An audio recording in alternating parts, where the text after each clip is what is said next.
Durante los años 1333 y 1346, el samurái Tessa Oyama tenía una sirvienta llamada Okiku. Según cuenta la leyenda, este samurái estaba enamorado en secreto de Okiku y siendo un hombre casado le prometió a la joven dejar a su esposa a cambio de que ella aceptara huir con él. Okiku no aceptó. El despecho a causa del rechazo provocó que Tessa escondiera un día uno de 10 platos fabricados con oro y pertenecientes a su esposa. Culpó a Okiku de robar el plato. Ella negó una y otra vez haberlo hecho, pero nadie le creyó, ni siquiera su propia familia. El castigo en ese entonces era realmente cruel. La joven, quien defendió su inocencia hasta el final, sabía que sería encerrada en un calabozo, torturada y finalmente la iban a ejecutar.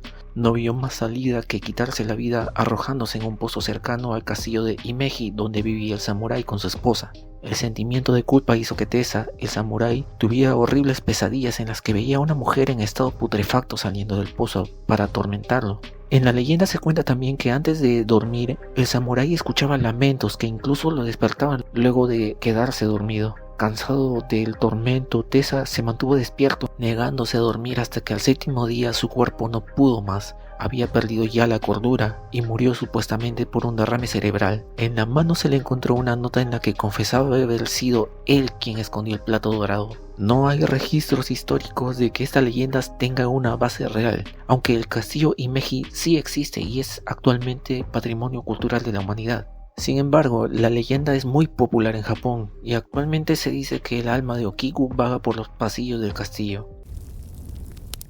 Pues bien, esta leyenda se dice que fue la que inspiró la realización de la película Ringu, que de hecho también se basa en la novela del mismo nombre del autor Koji Suzuki. Ahora, vamos con el remake americano. Samara Morgan es un espíritu vengativo, pero la pregunta que muchos nos hicimos y todavía genera muchas dudas es ¿cómo empezó la maldición? Lo que sabemos en cuanto a almas en pena es que llegan a asediar a los vivos mediante apariciones nocturnas, actividad paranormal, pérdida o lanzamiento de objetos, ruidos raros, sombras, cosas de ese tipo. Samara no es entonces un espectro convencional, hay algo muy diabólico en ella. En la película se explica que desde niña dio señales de ser una niña con comportamientos muy extraños, llantos fuertes e interminables. Nunca dormía. La madre de Samara intentó matarla ahogándola en una piscina, pero en el refugio donde vivían, algunas enfermeras vieron a tiempo el incidente y la detuvieron. Tiempo después, Evelyn, nombre de su madre, decía que la propia Samara le estuvo dando órdenes de forma telepática para asesinarla. Finalmente, Samara fue puesta en adopción, pero sus padres adoptivos no duraron mucho tiempo con ella por las terribles visiones que la madre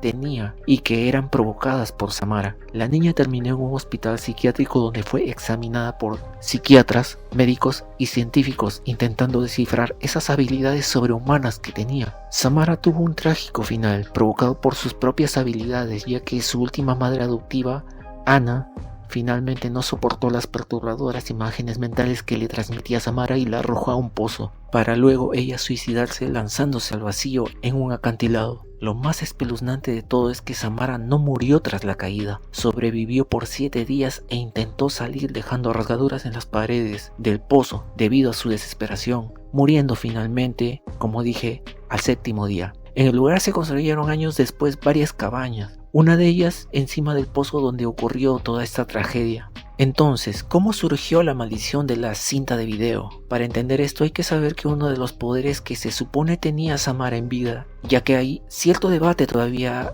respecto a esto, es que tenía el poder de la termoquinesis. Básicamente se trata de poder controlar la temperatura absorbiéndola, el calor para ser más preciso. Esta temperatura puede ser absorbida del medio ambiente o de otras personas. Sin embargo, Samara no era capaz de controlar este poder. En la cabaña construida sobre el pozo donde murió, unos jóvenes llevaron cintas de video y esto fue aprovechado por el espíritu de Samara, maldiciendo una de esas cintas. Ahora bien, lo que se ve en las cintas no es otra cosa que el sufrimiento y angustia de Samara plasmado en imágenes escalofriantes y perturbadoras. Además, esa cinta llevaba un fuerte deseo de venganza y que recae en todo aquel que vea dicha cinta de video. Al hacerlo, recibe una llamada telefónica avisándole que tiene 7 días. Es una cuenta regresiva hacia la inminente muerte de aquella persona que ha visto el contenido del video. Pero entonces, ¿Cuál es el significado de las imágenes del video? El contenido del video es escalofriante, perturbador, con escenas incomprensibles y transmiten un sentimiento de vacío, angustia y repulsión. Pero esto no es algo azaroso. Dichas imágenes tienen un porqué, tienen una razón. Hay escenas que muestran sufrimiento. Esto representa el tormento que padeció Samara al haber pasado 7 días en el fondo del pozo. Esto incluye su muerte también. En varias ocasiones se muestra el pozo. Esto proyecta no solo la muerte, sino el lugar donde ocurrió. Hay escenas en las que se puede ver agua, lo cual es una especie de aviso de cómo morirán las víctimas, es decir, ahogadas o como si hubieran muerto ahogadas, ya que cuando son encontradas muestran señales claras de alguien que ha muerto de esa manera. Otro elemento importante del video son los insectos. Se muestran insectos que transmiten rechazo y repulsión. Aparece un 100 pies y grandes montículos de larvas. Esto transmite mucho rechazo, pero sobre todo una sensación de muerte, ya que al morir son gusanos y otros insectos los que se alimentan de un cadáver. Distorsión. Hay una mezcla y transición de imágenes sin un orden en particular. Son confusas y muy desagradables, siendo la intención de esto provocar miedo y escalofrío en la persona que ha visto la cinta. Las imágenes en la cinta de video tienen la intención de transmitir el sufrimiento y la angustia de Samara, así como su deseo de venganza contra aquellos que la lastimaron en vida. La cinta se convierte de esta forma en un medio a través del cual Samara maldecirá a quienes la vean, causando sufrimiento y muerte en un periodo de 7 días. ¿Es mala realmente Samara Morgan? Samara Morgan, el personaje de El Aro, es percibida como mala o diabólica debido a la historia de su vida y las circunstancias que rodearon su breve existencia.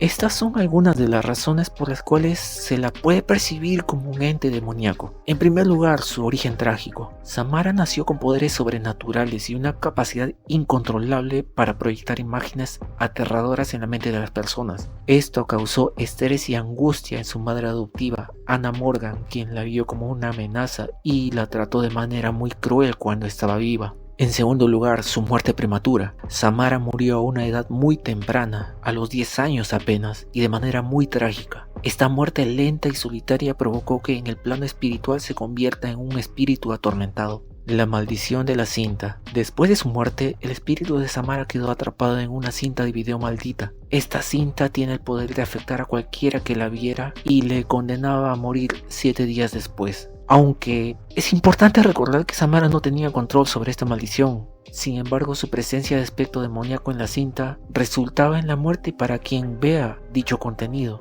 Símbolo de venganza. Samara, sin quererlo, se convierte en un espíritu vengativo que busca justicia por la forma en que fue tratada en vida. Su deseo de venganza se manifiesta a través de la maldición. En resumen, Samara Morgan es vista como demoníaca o un fantasma capaz de matar por maldad debido a las circunstancias traumáticas que vivió y su posterior existencia como un espíritu atormentado. Su historia es una combinación de tragedia, abuso y la búsqueda de venganza, lo que la convierte en un personaje sumamente aterrador en la película. Una pregunta interesante es saber si es posible romper con la maldición de la cinta. No hay una solución definitiva para romper con la maldición. La película muestra el esfuerzo de Rachel Keller por descubrir la verdad detrás de la cinta y encontrar una manera de salvarse a sí misma y a su hijo.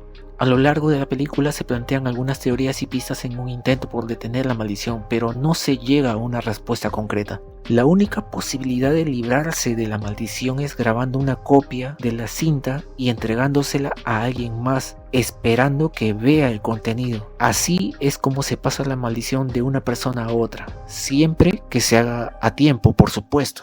La cinta maldita se presenta como un fenómeno sobrenatural sin una explicación clara. Rachel y su exnovio Noah hacen todo lo posible por rastrear el origen de la cinta y el pasado de Samara en un esfuerzo por comprender y con suerte romper con la maldición, pero el misterio se mantiene durante la mayor parte de la película. Ahora bien, sin una solución comprobada, la película transmite una atmósfera inquietante y realmente aterradora. La sensación de impotencia y la imposibilidad de detener la inminente muerte después de ver la cinta son elementos cruciales en la película. Además, existe una creciente tensión y un fuerte elemento de horror psicológico que llega a estar incluso por encima de una solución concreta a la maldición. Esto jugó un rol importante en el éxito de este remake americano de Ringu. No obstante, hay algo que hay que considerar también. Hubo una luz de esperanza cuando el personaje de Rachel consigue dar con el pozo donde fue arrojada Samara.